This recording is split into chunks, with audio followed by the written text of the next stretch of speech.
Allah subhanahu wa ta'ala na kumtakia rehema kipenzi wa umma Sayyidina Muhammad sallallahu alaihi wa alihi wa sahbihi wasallam. Mada yetu leo katika hotuba hii, katika mwendelezo, tukizungumzia haki ya jirani. Tutazame miongoni mwa wanachuoni wakubwa salafun salih, wema waliotangulia. Anaitwa Jaddu Amr ibn Shuaib, ni babu yake Amr ibn Shuaib, miongoni mwa salafun salih. Katika hadithi ambayo anasema anna Rasulullah sallallahu alayhi wa alihi wasallam, ya kwamba bwana mtume Muhammad sallallahu alayhi wasallam qala, amesema. Huyu salafun salih anataka kutuambia jambo ya kwamba ni kitu gani anazungumza bwana mtume Muhammad sallallahu alaihi wasallam. Anasema ni bwana mtume, man aghlaqa malahu duna jari makhafatan ala ahli wa mali falaysa dhalika bimu'min. Yoyote atakayefunga mlango wake, akafunga mlango wa nyumba yake, makhafatan ala ahli wa mali, akiwa na hofu ya kuhofia watu wake na mali yake, min duni jiranihi, akamweka mbali jirani yake, falaisa dhalika bimu'min, mtu huyo si muumini. Mtu akaishi na familia yake na mali zake, yeye akawa yeye na mali yake, yeye na watoto wake, yeye na mke wake, jirani yake hamjali, akafunga mlango jirani asije kupata chochote, asipate msaada wowote. Mtume anasema falaisa dhalika, al-ishara ba'id, falaisa dhalika bimu'min, mtu huyo si muumini kabisa. Anayefunga mlango wa misaada jirani yake asipate chochote, yeye na mke wake, yeye na watoto wake, yeye na mali zake, akamwacha jirani yake, falaisa dhalika bimu'min. Mtume anafanya nafsi ya harakisha kabisa, huyo mtu sio muumini. Huyo sio muumini. Anaswali nini kama Uislamu wake na swala zake hazina kazi machafu? Kisha Mtume akasema walaisa bimu'minin man lam ya'mal jaruhu bawa'iqa, sio muumini, sio Muislamu bali yule ambaye la ya'mal jaruhu bawa'iqa, yule ambaye jirani yake hasalimiki na machafu yake, jirani yake hasalimiki na mabaya yake, jirani yake hasalimiki na chafu zake. Kuna watu wanaishi jirani yake anapata shida, maneno machafu yeye, vitendo vibaya yeye, misaada atoa yeye, jirani yake anapata shida, yeye anaishi kwa raha na anawanyanyasa jirani yake, kisha amenunua gari, anawanyanyasa jirani zake kwa sababu Allah amempa neema ya kuwa na pesa, anapika vizuri, jirani yake kwa inaungua kila siku bila anisikia jioni, yeye anashiba. Tumesema Allah ya'mal jaruhu bawa'iqa, sio muumini yule ambaye jirani yake hana amani kutokana na shari zake, sio muumini. Atadri ma haqqul jari, kisha Mtume anauliza masahaba zake katika tarbiya, kuonyesha msisitizo na kuwapendeleza watu wafanye haya. Je, mnafahamu haki za jirani? Mtume anauliza, mnazifahamu haki za jirani nyie au mnaeka tu haki na siku wajibu? Mnafahamu mambo ambayo ni wajibu kwenu kuwafanyia majirani zenu? Ndio maana yake anatusudia bwana Mtume sallallahu alaihi wasallam. Asema Mtume, idha sta'ana a'tahu, haki ya kwanza jirani yako atakapotaka msaada, a'tahu, basi msaidie. Jirani yako ndugu yangu, naomba unisaidie, na matatizo bwana, ndugu yangu na shida bwana, a'tahu, msaidie. Asina bwana, nimemwambia bwana mbaya kweli, lakini kumbe pesa unazodai wewe sio Mungu. Allah sio Muislamu wewe, wallahi. Amekuja jirani yako na shida, wewe amekuja kuomba msaada, unamwambia huna na japo unacho, laisa bi mu'min, anta lasta mu'minan, wewe si mu'min katika hali ya namna hiyo.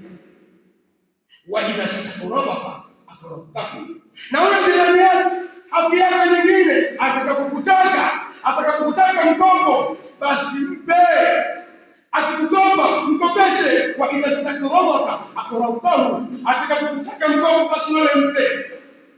Bwana na shida, nisaidie kama mtakulipa kitabu yako, nisaidie ndugu yangu, mimi nimetoa hapo sasa hivi, kuna mwanangu yuko shuleni, kumbe yeye yuko ndani.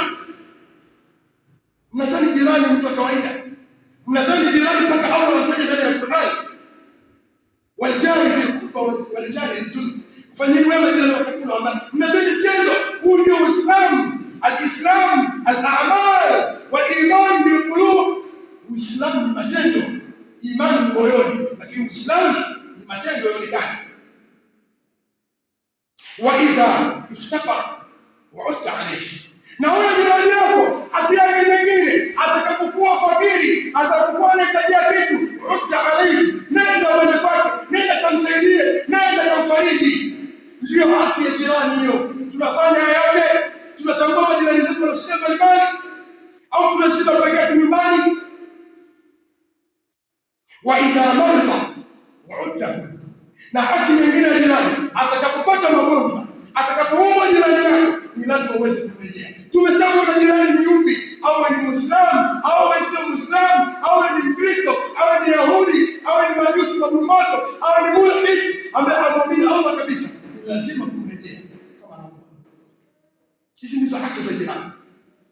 Wa idha asabahu khairun hadatahu, na haki nyingine ya jirani yako, itakapompata kheri, ndugu yako jirani amepata na kheri, amepata na furaha, hanatahu, inatakiwa uweze kuongea. Ongea bwana. Bwana umepata gani? Alhamdulillah, barakallahu fika. Allah bariki ndugu yangu. Sio umepata kheri jirani yako unaweza kumwambia mabaya. Bwana hasani sana. Kwa nini apate pikipiki na nisipata? La, haki ya jirani anapopata kheri, basi nenda kwa ongea bwana. Ongea bwana. Allah bariki, muombe dua. Amepata mtoto, ongea bwana. Muombe dua. Haki ya jirani. Wa idha asabathu musibatun afaitahu, pindi jirani yako atakapopatwa na misiba, tuasihi, inatakiwa uweze kumfariji kazi yake, mfanyie faraja. Pole ndugu yangu, inna lillahi wa inna ilaihi rajiun. Sisi sote ni wa Mwenyezi Mungu. Kwa hiyo Allah tutarejea, Allah ametuma udongo, atatulisha ndani ya udongo, atatutoa tunaombea, tutarudi mara mbili kwa Allah kila mtu. Pole ndugu yangu, kuwa na subira, vumilia, Allah atakufariji katika jambo hili. Ndio ndio hivyo. Sio ndugu yako anapata msiba, amepata ajali, kavunjika mguu, unaanza kusema bora kavunjika mguu, bora amepata matatizo mguu, bora jirani alipata na hiki, anakisirani sana yule jirani. La, laisa lilhaqi ajali. Sio miongoni mwa haki za jirani. Jirani akipata msiba, hebu nenda kumfariji. Msiba maana nini? Msiba kullu amrin tukrihu nas, watuhammuhu, kila jambo linalofanya mtu anakuwa na huzuni na matatizo katika maisha yake, tunasema ni musiba zangu, ni musiba.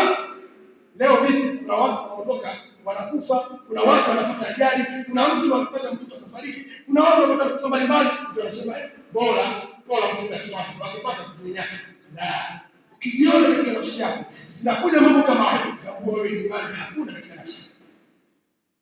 Kisha Mtume akasema wa idha mata ittaba'at janazata, miongoni mwa haki za jirani yako, atakapofariki ni lazima uweze kusindikiza jeneza lake. Haijalishi ni Muislamu, haijalishi ni nani, ni lazima uweze kusindikiza jeneza lake. Wa idha mata tattabi'u janazata, ni lazima uweze kufuata jeneza lake.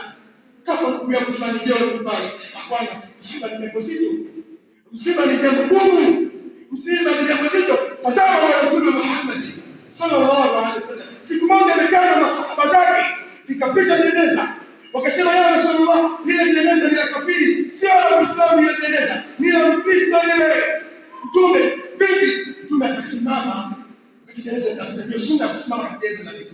Mtume akasimama akasema, inna al-maut amrun adhim, mauti ni jambo zito, kifo ni jambo zito. Kifo hakina Muislamu, kifo hakina Mkristo, kifo hakina yeyote. Lazima nakupita jirani yako. Unaona msiba umepatikana pale, jeneza linapita, inuka, kile kiwezekana sindikiza kabisa, itabata, fuata jeneza lile, nenda kafanya msaada, katimbe kaburi kule, nenda kasaidie kuchimba, kufukua nyumbani. Hii ndio haki ya jirani.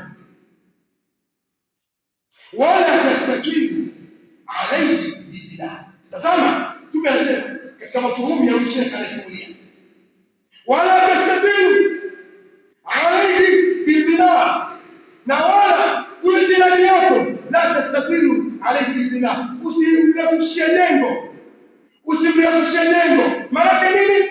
Fatahjuba anhu riha, ikawa ndio sababu ya wewe kuzuia na upepo. Umejenga lengo lako, jirani yako anakuta sio kupata hali ya hewa, haimsibi.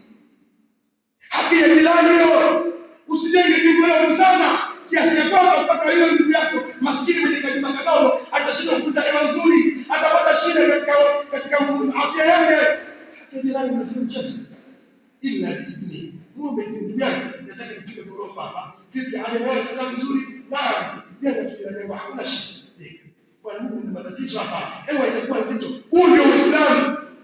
Lakini kwa yule nafsi yake si Kiislamu, kwanza kujiuliza, mimi uwanja wangu mwenyewe, nyumba yangu mwenyewe, hawezi kwa hiyo kwa Uislamu bana.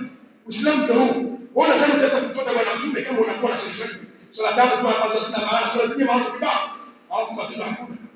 Lazima utazame nini Allah na mtume wanazungumza.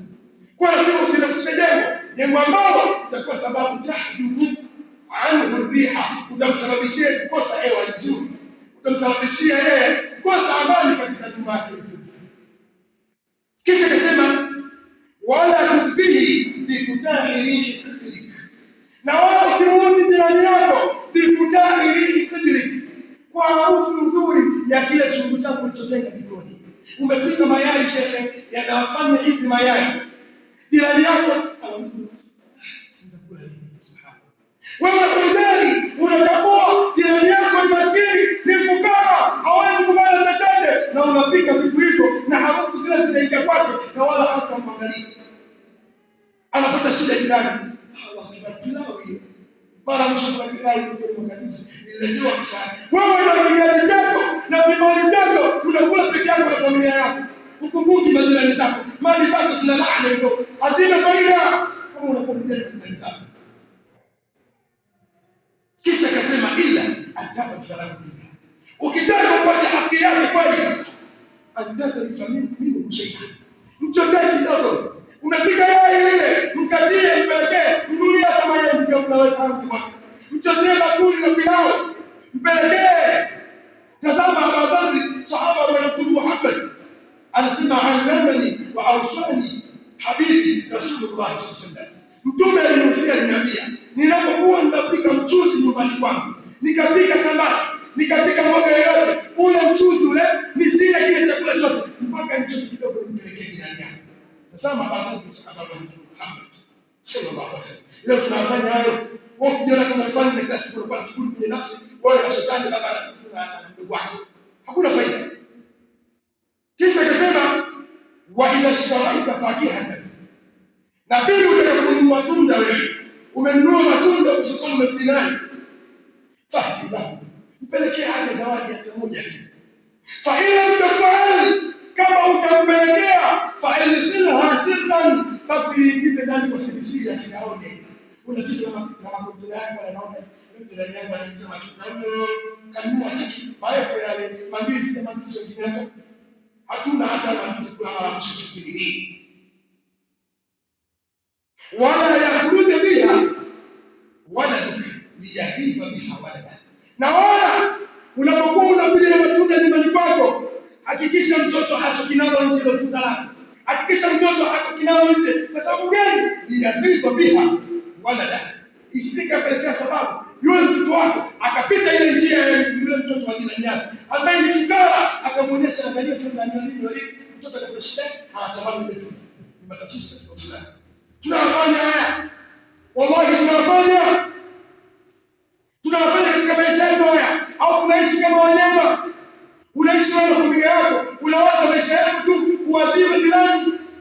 Unajua kabisa jirani fulani hawana kitu. Yapo katika maisha yetu hayo.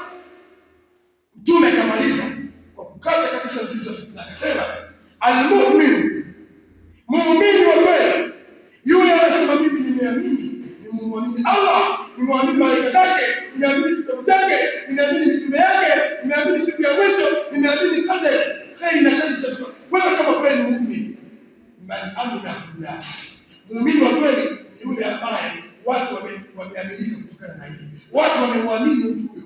Watu wanaishi vizuri na mtu huyo. Mtu huyo anaishi na watu kwa amani. Tunasema huyu ni muumini. Watu wanaishi kwa amani kali. Kitabu kibana ngana nzuri, mashallah. Hana tabia mbaya, huyu muumini. Tazama Mtume anaeleza. Ukeni muumini kichwani. Wal muslim, na Muislamu, man salima muslimun min lisanihi. Muislamu yule ambaye Waislamu wenzake wameweza kusalimika kutokana na ulimi wake na mkono wake. Waislamu wenzake wamesalimika kutokana na matusi, Waislamu wenzake wamesalimika kutokana na uonevu. Kuna watu wanaishi vibaya na Waislamu wenzao. Yeye ambaye ni yeye, mdomo mchafu ni yeye, mambo mzima mtaani mdomo unapanda hewani. Anatukana Waislamu wenzake, anazungumza maneno machafu. Vitendo vyake ni vibaya, haishi na wenzake vizuri. Ukiona mtu namna hii, huyo sio Muislamu. Uislamu wake bado ni nafsi, bado ni mchanga sana. Kisha Mtume akasema, wal muhajiru man hajara sunnah. Na yule mtu ambaye nyinyi mnasemaga hivi, jamani, mnapendeza katika Uislamu, mtu apigane jihad, aame atoke nyumbani, aende akatafuta elimu, afanye hijra, aame aende akatafuta elimu. Mtume anasema hivi, yule mtu mzuri ambaye anafanya hijra, ambaye anaama, yule ambaye hajara sunnah, mwenye kuwa mchafu, mwenye kuacha machafu. Huyu tunasema huyu bwana mkaama katika hijra. Auache uchafu. Ulikuwa mzinifu, acha mzinifu. Ulikuwa unaona majirani zako, acha kwa majirani zako. Nasema huyu ni haji, ni muamadi mzuri kwa sababu gani? Ameama uchafu. Kisha akamaliza kauli ya mwisho, akasema, walladhi nafsi biyadihi, na hapa kwa yule ambaye nafsi yangu ipo mkononi kwake, na hapa kwa yule ambaye nafsi yangu ipo kwake yeye. Anakusudia na Mtume anaapa wa kismatu rasuli a'dhamul amri inda Allah. Na Mtume anapoapa ndio kuna jambo zito linakuja mbele. Sikilizeni ni jambo gani Mtume anasema. Anasema na hapa kwa yule ambaye nafsi yake ni Muhammad ipo kwake. Anasema Mtume, la yadkhulu aljannata abad, hawezi kuingia peponi. Sahau kabisa kuingia peponi mja gani? Mtu ambaye la yakma ta'budu mawaidha, yule ambaye jirani yake haipukani na sharti zake, hamfanyie wema jirani yake, wallahi hawezi kuingia peponi. Wallahi uko hapa na hapa unashika kusaidia jirani yako, uko hapa na hapa unamsema vibaya jirani yako, unamtukana vibaya jirani yako. Wama alaina illa balagh mubin, hatakuwa sisi isipokuwa wafundishaji, tumekuwa wazi. Wallahu tabaraka wa taala, inna Allaha wa malaikatahu yusalluna ala nabii ya